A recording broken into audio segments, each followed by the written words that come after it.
देखिए एक चीज़ होती है सप्लाई, एक होती है प्यार की सप्लाई, एक होती है मनी की सप्लाई। अगर आपको प्यार की सप्लाई के बारे में जानना है, प्यार की डिमांड के बारे में जानना है, प्यार कब तक करना है, कैसे कंट्रोल करना है प्यार को, अगर आपको जानना है तो आप देखिए जाकिर खान साहब को। अगर आपको मनी की सप्लाई, मनी की डिमांड के बारे में जानना है तो आप प्लीज़ मेरी क्लास को देखिए, ठीक है। चलिए शुरू करते हैं आज की क्लास। आज की क्लास है मनी सप्लाई। मनी सप्लाई के बारे में पढ़ेंगे, what is money supply, how many supply control, how banks control, how the money hold by banks control money supply, ये सब हम देखेंगे। तो हमारा टॉपिक है, क्या टॉपिक है हमारा? Money supply, money supply. तो पहला जो सवाल है हमारे पास वो है what is money supply. What is money supply? देखिए मनी सप्लाई क्या होता है? Availability of money in the hands of public. Public के पास कितना पैसा है वो क्या कहलाता है? मनी सप्लाई कहलाता है। Availability of money in the hands of public, तो वो क्या कहलाता है? मनी सप्लाई कहलाता है। ठीक है, वर्ड हो गया मनी सप्लाई। अब सेकेंड जो सवाल है, what is the importance of money supply? What is the importance of money supply? अगला क्वेश्चन क्या है हमारा? What is the importance of money supply? Money supply की इंपॉर्टेंस क्या है? देखिए अगर मनी सप्लाई, अगर मार्केट बढ़ जाता है, मतलब जनता के हाथ में जो पैसा है अगर वो बढ़ जाएगा तो फिर क्या क्या हो सकता है? जब जनता के पास जो पैसा अगर वो बढ़ जाएगा तो हम क्या फेस कर सकते हैं? हम फेस कर सकते हैं इन्फ्लेशन, फेस कर सकते हैं।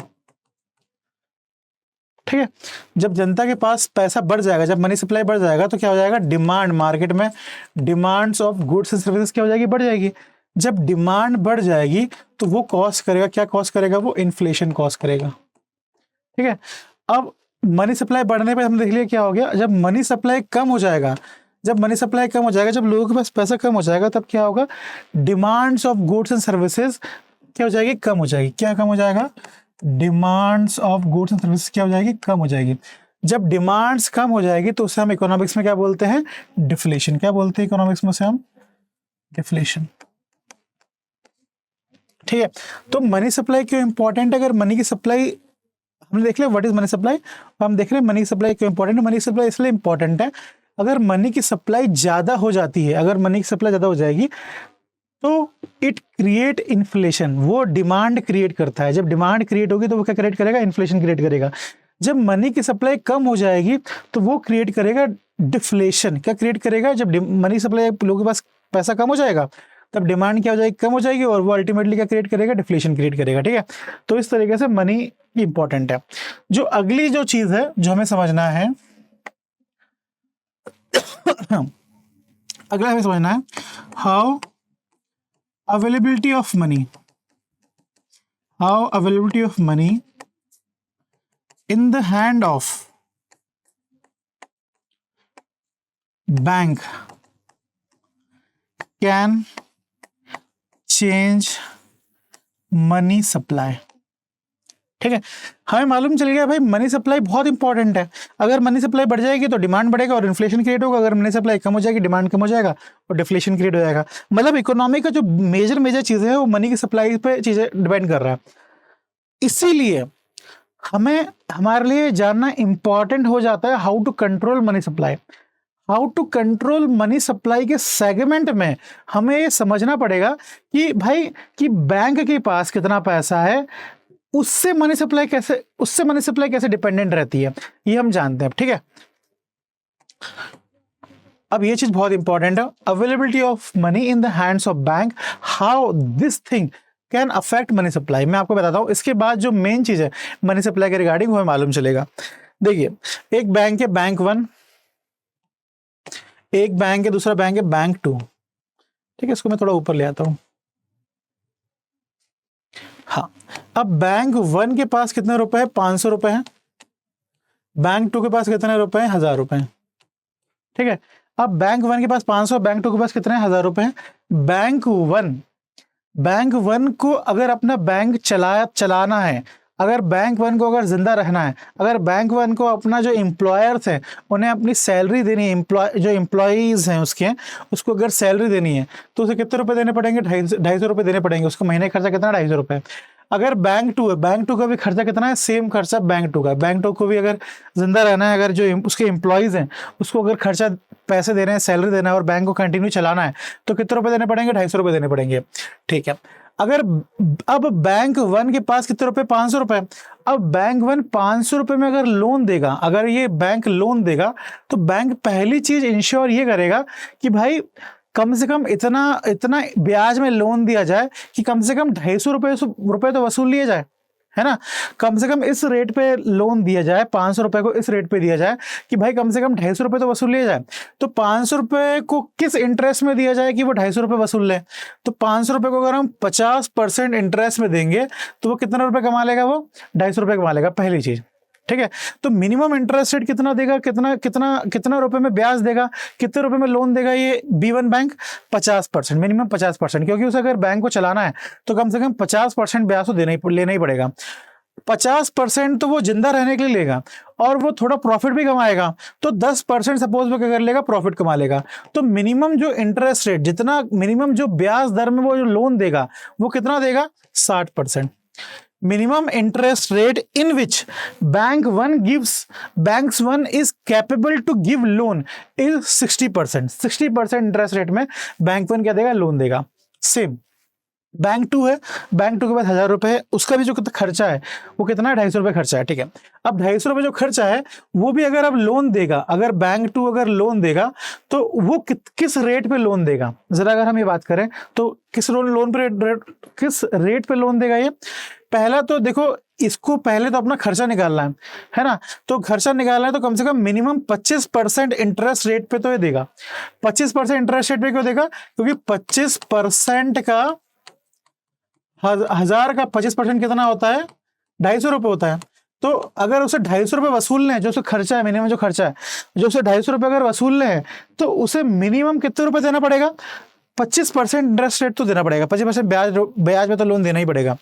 अब वो अपना प्रॉफिट भी कमाना चाहता है, अब वो अपना प्रॉफिट अगर 10% और अगर वो ऐड कर ले तो वो मिनिमम किस इंटरेस्ट रेट पे लोन दे पाएगा, B2 मिनिमम किस इंटरेस्ट रेट दे पाएगा, 35% इंटरेस्ट रेट पे लोन दे पाएगा B2।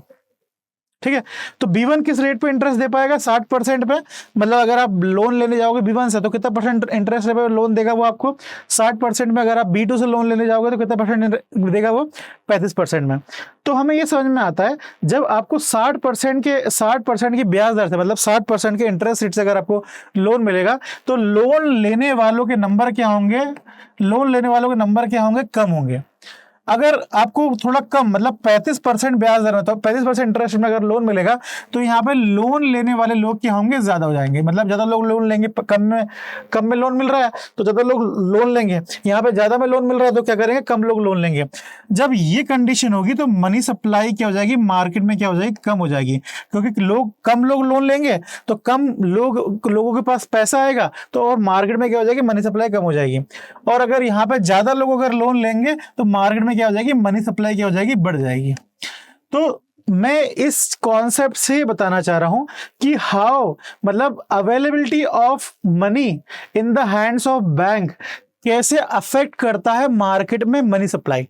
समझ में आ गया। जब बैंक के पास कम पैसा होगा तो मार्केट में मनी सप्लाई इंक्रीज होने के चांसेस क्या होंगे, कम होंगे। देख रहे हो आप, अब बैंक के पास कम पैसा है तो मार्केट में मनी सप्लाई इंक्रीज होने के चांसेस क्या है, कम है, क्योंकि वो ज्यादा इंटरेस्ट रेट में लोन दे रहा है। अगर सेम केस, इस केस में जब बैंक के पास ज्यादा पैसा होगा तो वो कम इंटरेस्ट रेट में लोन देगा और मनी सप्लाई क्या हो सकती है, मार्केट में बढ़ सकती है। तो ये चीज है, ठीक है। तो हमने अगर हमें इसे रिवीजन करना हो इस चीज को पूरा, तो मैं इसको अगर मैं समझाऊं आपको, तो हमने देखा पहले मनी सप्लाई क्या होती है, why money supply is important, और how availability of money in the hands of bank control money supply. ये तीन चीजें देखी हमने, एक बार रिवाइज कर लेते हैं। मनी सप्लाई क्या होती है, availability of money in the hand of public के पास कितना पैसा है, मनी सप्लाई होती है। दूसरा, मनी सप्लाई क्यों इंपॉर्टेंट होती है, क्योंकि अगर मनी की सप्लाई इंक्रीज होगी तो इट विल क्रिएट डिमांड और ultimately it create inflation. If the money supply reduces, demand will reduce and ultimately create deflation. ठीक है, दूसरी चीज। और थर्ड क्या है, बैंक के पास कितना पैसा है उससे मनी सप्लाई कैसे चीज होती है। बैंक के पास अगर पैसा ज्यादा होगा तो मनी सप्लाई क्या हो जाएगी, बढ़ जाएगी, क्योंकि बैंक कम इंटरेस्ट रेट में लोन देगा। अगर बैंक के पास कम पैसा है तो बैंक मनी सप्लाई क्या हो सकती है, कम होगी। क्यों कम होगी, क्योंकि उनके पास ज्यादा पैसा नहीं है।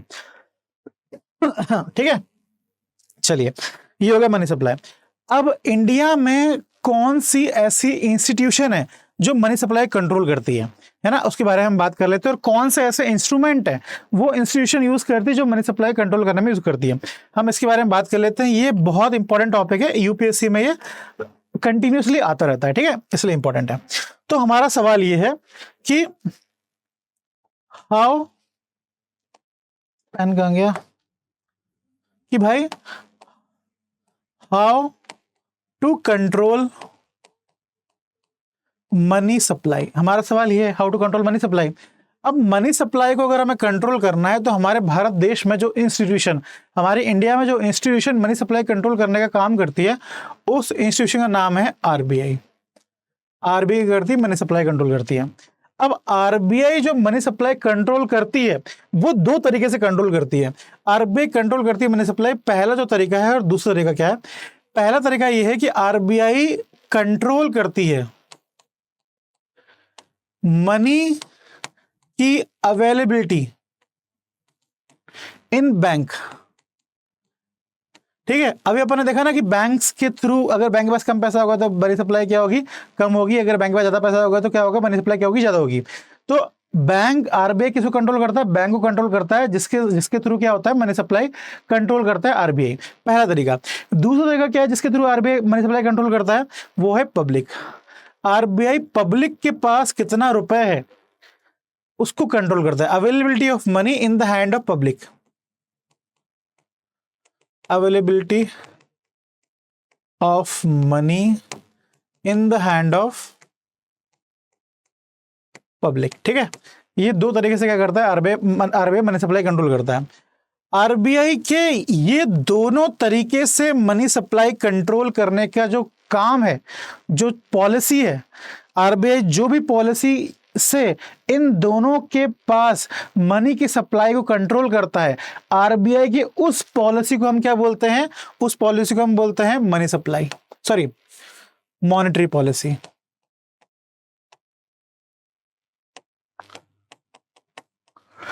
All the schemes, all the policies taken by RBI through which RBI control money supply of bank and public, उस पॉलिसी को हम क्या बोलते हैं, मॉनेटरी पॉलिसी, ठीक है।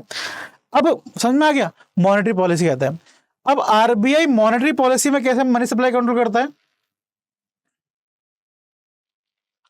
ठीक है, उसे बोलते हैं मॉनेटरी पॉलिसी। मॉनेटरी पॉलिसी के थ्रू आरबीआई क्या करता है, मनी सप्लाई कंट्रोल करता है। अब आरबीआई के पास मॉनेटरी पॉलिसी के अंदर दो टूल्स हैं, दो हथियार जिसके थ्रू मनी सप्लाई कंट्रोल करता है। पहला जो हथियार है आरबीआई के पास वो है क्वांटिटेटिव टूल। कौन सा टूल है वो, क्वांटिटेटिव टूल। सेकेंड जो टूल है जिसके अंतर्गत आरबीआई कंट्रोल करता है मनी सप्लाई को, वो टूल है क्वालिटेटिव टूल। कौन सा टूल है, क्वालिटेटिव टूल, ठीक है। दो टूल है। क्वांटिटेटिव टूल्स के अंदर जो इंस्ट्रूमेंट आरबीआई यूज करता है मनी सप्लाई कंट्रोल करने के लिए, वो है CRR, SLR, cash reserve ratio, statutory liquidity ratio. ये दो इंस्ट्रूमेंट यूज करता है। और इसके अलावा भी जो इंस्ट्रूमेंट यूज करता है वो है repo rate, reverse repo rate, special depository facility, marginal standing facility, bank rate. ये क्या है, इंस्ट्रूमेंट्स यूज करता है आरबीआई क्वांटिटेटिव टूल्स के अंदर। किसके लिए, मनी सप्लाई कंट्रोल करने के लिए। किसकी मनी, किसकी अवेलेबिलिटी ऑफ मनी कंट्रोल करने के लिए, पब्लिक की और बैंक्स की मनी को कंट्रोल करने के लिए। तो ये करता है क्वांटिटेटिव टूल के अंदर। क्वालिटेटिव टूल्स के अंदर क्या यूज करता है वो, क्वालिटेटिव यूज के अंदर यूज करता है वो मोरल सुएशन, सेकेंड जो इंस्ट्रूमेंट यूज करता है वो है डायरेक्ट एक्शन, जो पॉलिसीज, डायरेक्ट एक्शन। तीसरा जो करता है वो है लोन टू वैल्यू रेशो, चौथा है स्ट्रेटेजिक क्रेडिट कंट्रोल। क्या है, स्ट्रेटेजिक क्रेडिट कंट्रोल। ये 4 टूल्स का यूज करता है क्वालिटेटिव टूल्स के अंदर आरबीआई। किसके लिए? मनी सप्लाई कंट्रोल करने के लिए। किसकी अवेलेबिलिटी ऑफ मनी कंट्रोल करता है आरबीआई? जनता की और बैंक्स की।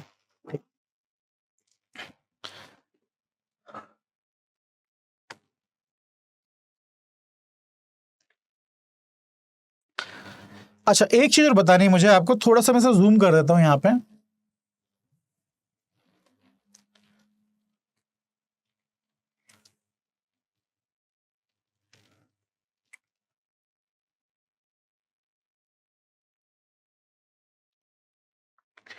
आरबीआई के ये जो 2 टूल्स होते हैं ना, जिसके थ्रू आरबीआई मॉनेटरी पॉलिसी मतलब मनी सप्लाई कंट्रोल करता है, इन दोनों टूल्स को स्पेशली बोलते हैं वेरिएबल रिजर्व रेशियो। आरबीआई के ये जो 2 टूल्स है, जो क्वांटिटेटिव के अंदर जो टूल्स है, इन्हें क्या बोलते हैं? Variable reserve ratio. और आरबीआई के जो बाकी टूल्स है, जिसके थ्रू आरबीआई करता है मनी सप्लाई कंट्रोल करता है, इसको बोलते हैं लिक्विडिटी एडजस्टमेंट फैसिलिटी। क्या बोलते हैं? Liquidity adjustment facility. ठीक है, ये 2 चीज बतानी थी मुझे आपको, मैंने बता दी है। अब आगे आते हैं।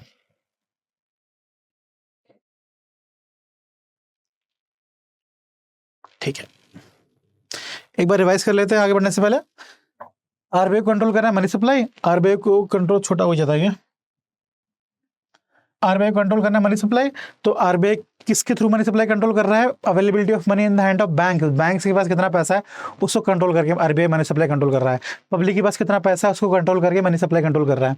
ठीक है, अब उसके बाद ये दोनों तरीके से मतलब दोनों के पास कितना पैसा उसको कंट्रोल करके आरबीआई मनी सप्लाई कंट्रोल कर रहा है। और आरबीआई जो भी पॉलिसीज, जो भी स्कीम्स का यूज करके इनके पास मनी की सप्लाई कंट्रोल कर रहा है, अवेलेबिलिटी ऑफ मनी कंट्रोल कर रहा है, उस पॉलिसीज को हम क्या बोलते हैं? मॉनेटरी पॉलिसी कहते हैं। मॉनेटरी पॉलिसी के अंदर 2 टूल्स है, एक है क्वांटिटेटिव टूल्स, एक है क्वालिटेटिव टूल्स। क्वांटिटेटिव टूल्स के अंदर जो इंस्ट्रूमेंट है जिसके through RBI money supply control कर रहा है, वो इंस्ट्रूमेंट्स हैं वेरिएबल रिजर्व रेशियो और liquidity adjustment facility. Variable reserve ratio के अंदर कौन कौन से टूल है? CRR, SLR. Liquidity adjustment facility के अंदर कौन कौन से टूल है? Repo rate, reverse repo rate, special depository facility, MSF, marginal standing facility, और एक और कौन सा है हमारे पास? Bank rate. ठीक है, ये टूल्स हैं। उसके बाद क्वांटिटेटिव टूल्स के अंदर जो टूल्स है हमारे पास, वो कौन कौन से? Moral suasion, direct action, loan to value ratio, strategic credit control, ये हमारे पास इंस्ट्रूमेंट है। ठीक है, अब ये सारे इंस्ट्रूमेंट्स का यूज करके आरबीआई 2 काम कर सकता है। पहला काम तो आरबीआई ये कर सकता है कि मनी सप्लाई क्या करे? मनी सप्लाई को इंक्रीज कर दे, पहला काम। दूसरा काम ये कर सकता है आरबीआई कि मनी सप्लाई को कर दे रिड्यूस कर दे। ठीक है, इन सब का चीज का यूज करके कर सकता है आरबीआई, मनी सप्लाई को इंक्रीज कर सकता है, मनी सप्लाई को रिड्यूस कर सकता है। जब इन सब का यूज करके जब आरबीआई मनी सप्लाई को इंक्रीज करेगा, वो सारी पॉलिसीज क्या कहलाएंगी? Expansionary policies, expansionary monetary policies. RBI का ये सारे इंस्ट्रूमेंट, ये सारे इंस्ट्रूमेंट्स के यूज करके, ये सारे टूल्स का यूज करके, अगर जब आरबीआई मार्केट में मनी सप्लाई इंक्रीज करेगा, मार्केट में डिमांड इंक्रीज करेगा, तो आरबीआई की वो पॉलिसीज को, वो मॉनेटरी पॉलिसी को आरबीआई को हम क्या बोलेंगे? हम expansionary monetary policy, expansionary monetary policy. Expansionary monetary policy के अलावा कुछ शब्द और हैं जो इस एक्सपांशनरी मॉनेटरी पॉलिसी से जुड़ा जाता है, वो है cheap money policy. Cheap money policy, cheap money policy क्या बोलते हैं? कि आरबीआई अब मनी की इज्जत कम कर रहा है, मार्केट में पैसे डाल रहा है, ठीक है, अपने से दूर कर रहा है मनी को, तो आरबीआई मनी को चीप समझ रहा है, इसलिए वो अपने से दूर कर रहा है, चीप मनी सप्लाई। दूसरा है easy money policy, easy money policy. Easy money policy मतलब मनी इज इजी, मतलब सिंपल चीप थिंग है, तो जाने दो, इजी मनी पॉलिसी। फिर एक और नाम है डॉविश मनी पॉलिसी। ठीक है, ये 4 नाम का यूज करा जाता है जब आरबीआई मार्केट में मनी सप्लाई इंक्रीज करता है, तो वो सारी पॉलिसी को हम क्या बोल सकते हैं? Expansionary money policy, cheap money policy, easy money policy और डॉविश मनी पॉलिसी। ठीक है, अब आरबीआई ये सारे इंस्ट्रूमेंट्स का यूज करके, अगर आरबीआई मनी सप्लाई क्या कर दे? कम कर दे, मार्केट में अवेलेबिलिटी ऑफ मनी क्या कर दे? कम कर दे, बैंक्स के पास क्या करे? पैसा कम कर दे, पब्लिक के पास जो पैसा है वो क्या करे? कम कर दे, तो उसको हम बोलेंगे कॉन्ट्रैक्शनरी मॉनेटरी पॉलिसी। क्या बोलेंगे हम उसे? Contractionary monetary policy. ठीक है, इसके अलावा और भी शब्द है इसके अंदर, कॉन्ट्रैक्शन मनी पॉलिसी और dear money policy. Dear money policy मतलब ये होता है कि आरबीआई रुपए को अपने से दूर नहीं जाने दे रहा है, अपने पास ही रख रहा है, डियर मनी पॉलिसी। और फिर इसको हम बोलते हैं hawkish money policy. Hawkish money policy, hawkish क्या होता है ना, वो बाज होता है, वो अपने शिकार को एकदम पकड़ के रखता है ना, पकड़ के रखता है, छोड़ता नहीं है, तो कौन सी पॉलिसी बोलते हैं, हॉकिश मनी पॉलिसी। ठीक है, तो ये है हमारा monetary policy, how to control monetary policy, और ये तरीके हैं हमारे जिसके हम थ्रू क्या करते हैं, मॉनेटरी पॉलिसी कंट्रोल करते हैं। ठीक है, मनी सप्लाई जब इंक्रीज होगी तो ये बोल देंगे, मनी सप्लाई का रिड्यूस होगी तो ये बोलेंगे। आगे वाले हम चैप्टर में, आगे वाले क्लासेस में हम पढ़ेंगे कि इसको एक्सप्लेन करेंगे हम, CRR, SLR, repo rate, reverse repo rate क्या क्या होता है, और इसके थ्रू मनी सप्लाई कैसे इंक्रीज हो रही है, कैसे डिक्रीज हो रही है। ठीक है, ये हम देखेंगे आने वाली क्लास में। Thank you.